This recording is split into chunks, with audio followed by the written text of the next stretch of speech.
ये तो स्पोर्ट्स भी कवर करते हैं लेकिन पॉलिटिक्स में खासी बेहतरीन किस्म की वो रिपोर्टिंग करते हैं और स्पोर्ट्स से भी इनका ताल्लुक है। अब्बास शब्बीर से हम बात करते हैं, सीनियर है अब्बास शब्बीर। इनसे पूछते हैं कि इस्लामाबाद में क्या सूरत हाल है। अब्बास, सुनने में आया है कि कुछ लोग अदालत में जाने का जो है सिलसिला शुरू करने वाले हैं कि 27 जून को ज़का अशरफ चेयरमैन न बन सके। मिर्जा साहब, थैंक यू वेरी मच। बिस्मिल्लाहिर्रहमानिर्रहीम। बड़ा मुख्तसर कहता हूँ कि होना ये चाहिए था कि जब इन्होंने अपनी शिकस्त कबूल कर ली, जब नजम सेठी साहब के तमाम दरवाजे बंद हो गए, आसिफ अली जरदारी ने मिलने से इनकार कर दिया, तमाम तर कोशिशें आखिरी दिन तक वो करते रहे, वो नाकाम हुई, तो इनको स्टेप डाउन कर देना चाहिए था। फेयरवेल अच्छी तरीके से यहाँ से जाना चाहिए था, ज़का अशरफ को वेलकम करना चाहिए था, लेकिन इन्होंने ऐसा नहीं किया। क्या इन्होंने गैर आईनी इजलास बुलाया, हालांकि डेट मैनेजमेंट कमेटी की खत्म हो चुकी थी। उसके बाद उस इजलास में अपना बीओजी इन्होंने बनाया।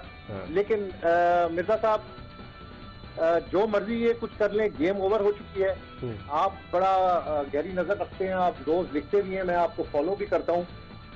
इनकी गेम खत्म हो चुकी है। अब ये जो स्लीपर सेल्स इस वक्त आपको नजर आ रहे हैं सोशल मीडिया पर, ये वो स्लीपर सेल्स हैं जो कहीं ना कहीं पीसीबी के साथ इनडायरेक्टली अटैच थे, फायदे ले रहे थे। अब जब इनको नजर आ चुका है कि जिस महाज पर इनको शिकस्त हो गई, यानी पीएम ने नॉमिनेट कर दिया ज़का अशरफ साहब को, तो अब ये बाकी ये जो स्लीपर सेल्स जिस वक्त कोशिश करे, ये तमाम तर कोशिशें नाकाम होंगी। और 27 तारीख को हमें बड़ी बात नहीं करनी चाहिए, लेकिन ये मैं बड़े अथॉरिटी से आपके साथ ये बात कर रहा हूँ कि ज़का अशरफ साहब चेयरमैन पीसीबी होंगे। जो और स्टेक होल्डर्स हैं उनसे मुसलसल बातचीत हो रही है, उनको मनाया जाएगा, उनसे बात की जाएगी और एक नॉमिनेशन है प्राइम मिनिस्टर ऑफ पाकिस्तान की तरफ से, उस नॉमिनेशन को सब एक्सेप्ट करेंगे और ज़का अशरफ साहब चेयरमैन पीसीबी होंगे। आपने जो बात की कि लोग अदालत में जाने का सोच रहे हैं, गुज़िश्ता रोज से ये बातें हो रही हैं, लेकिन किस बेस के ऊपर जाएंगे? जो पीसीबी का इलेक्शन कमीशन है उसने बड़ा क्लियर प्रेस रिलीज में जो 14 तारीख को बीओजी बना था उसको नॉमिनेट किया है, इलेक्शन डेट अनाउंस की है। तो असल स्टेक होल्डर जो बीओजी की उस मीटिंग में मौजूद थे वो 14 तारीख वाली मीटिंग में है, जो कि इस वक्त बीओजी के मेंबर्स हैं। तो इंशाल्लाह मैं आपको बता रहा हूँ कि होप तो जो ये कमी है पीसीबी चेयरमैन की, कमी पूरी हो जाएगी इंशाल्लाह। लेकिन वो लोग जो आप कह रहे हैं जिनकी दुकानें बंद हो गई वो तो तिलमिला रहे हैं ना, वो इस तरह की मछली हो गए कि बिन पानी के, बगैर पानी के। तो फिर आप नहीं समझते कहीं ना कहीं कोई साजिशी कोई बीच में आएगा, वो साजिश करेगा कि पीर को अदालत पे चले जाएं क्योंकि मंगल को इलेक्शन है और जाके कोई स्टे ले लें? आपको ऐसा नजर आता है? क्योंकि आप तो इस्लामाबाद में मौजूद है अब्बास। अपनी तरफ से ये माइंड बिछा कर गए ज़का अशरफ के लिए और इनके पास ये रास्ता था, क्योंकि आखिरी दिन भी जब ये इनका खत्म हो गया उसके बाद भी इन्होंने नेशनल क्रिकेट अकेडमी में एक मीटिंग की है। अच्छा, सबसे बुलाया है, ये आपको मैं खबर बता रहा हूँ कि अगले दिन फिर एक गैर आईनी गैर कानूनी मीटिंग उन्होंने की। एक दिन पहले तो कर ली, लेकिन अगले दिन फिर अकेडमी के अंदर ये गए, वहां पर फेयरवेल के नाम पर इन्होंने सारों से वहां पे बातचीत की और इन्होंने सबको ये एतमाद दिलाया कि मैं वापस आ जाऊंगा किसी तरीके से। अच्छा, ये इस टीम ने वहां पर एतमाद दिलाया है सबको। ठीक लेकिन अदालत बिल्कुल ओपन फोरम है जी, जो जाए बिल्कुल जा सकता है, लेकिन जो एक्चुअल बात है, जो कानूनी बात है, वो इस वक्त जो चीफ इलेक्शन कमिश्नर हैं उनके हाथ में, और उन्होंने बीओजी जो असल बीओजी है उसकी अनाउंसमेंट की है और उसी के तहत जो 27 तारीख को इलेक्शन होंगे। ठीक है, बहुत बहुत शुक्रिया। आइंदा भी आपको जहमत देंगे। अब्बास शब्बीर सीनियर जर्नलिस्ट इस्लामाबाद से हमारे साथ मौजूद थे। रिशाद साहब, आपने सुना अब्बास की गुफ्तगू कि कोई स्लीपर सेल बना हुए, सोशल मीडिया पे उन्होंने कैंपेन शुरू कर दी। मतलब ये क्या है? ये सियासत अगर आपका नहीं बारी आई, अब आप खामोश होकर बैठ जाएं। वो तो कह रहे थे कि अगले दिन भी उन्होंने गैर कानूनी मीटिंग की, अलविदाई उसके लिहाज से।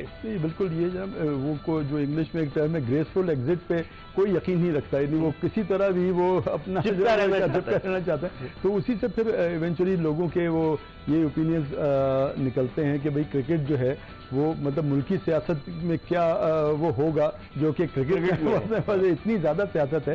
तो ये इसको चीज से पाक होना चाहिए और एक साफ सुथरे अंदाज में एक चेयरमैन जाए, दूसरा आ जाए। 3 साल का आप समझते हैं टेन्योर होता है, कोई भी आए 3 साल का अपना टेन्योर पूरा करे और फिर उसके बाद अगले की बारी इलेक्शन कराएं, उसके बाद ओपन आर्म से उसको एक्सेप्ट करें और आगे उसको काम करने दें। तो लेकिन ये एक बार फिर वही एक मतलब अफसोस की सूरत हाल निकल रही है। इसमें। लेकिन अगर इसमें रिशाद साहब कथा कलामी होती है, अगर आप 1999 से देखें जब खालिद महमूद साहब को हटाया गया था, कई चेयरमैन आए, खालिद महमूद साहब चले गए तो मुजीबुर रहमान को बना दिया गया, मुजीबुर रहमान गए तो डॉक्टर जफर अल्ताफ मरूम, उनके बाद जनरल तौकीर दिया गए तो शहरियार खान के बाद डॉक्टर नसीम अशरफ गए तो इजाज भट्ट गए तो जका अशरफ, फिर नजम सेठी, फिर ये जंग चलती रही, फिर शहरियार खान दोबारा बीच में आ गए थे चेयरमैन, दूसरी उन्होंने बारी ली, और फिर उसके बाद इस तरह के सिलसिले 1999 से हो रहे हैं, तकरीबन 24 बरस से चेयरमैन तब्दील होते जा रहे हैं, एहसान मानी, रमीज राजा, बेशुमार चेयरमैन आए। तो आप समझते हैं कि ये मजाक है बैनुल अक़वामी सतह पर? आप England and Wales cricket board के चेयरमैन की कोई बात नहीं करता,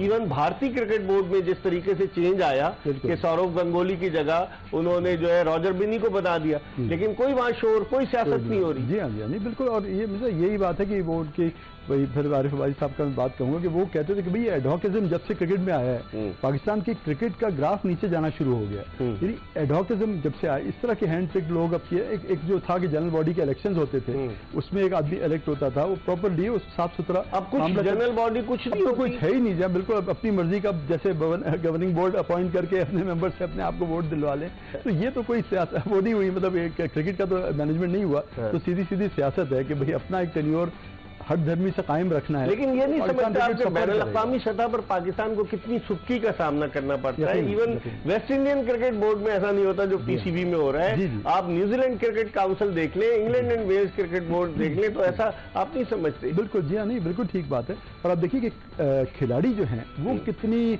बेसुकूनी का शिकार रहते हैं। वो खुद कहते हैं कि भाई जब पाकिस्तान क्रिकेट बोर्ड इतनी जल्दी तब्दील हो रहा हो और उसमें डिफरेंट लोग आ रहे हो, जैसे कि जिनको खेल एबिलिटी है ही नहीं, खेल की उसके इम्प्रूवमेंट की वो नहीं है, बल्कि ये कि अपने कदम जमाने पे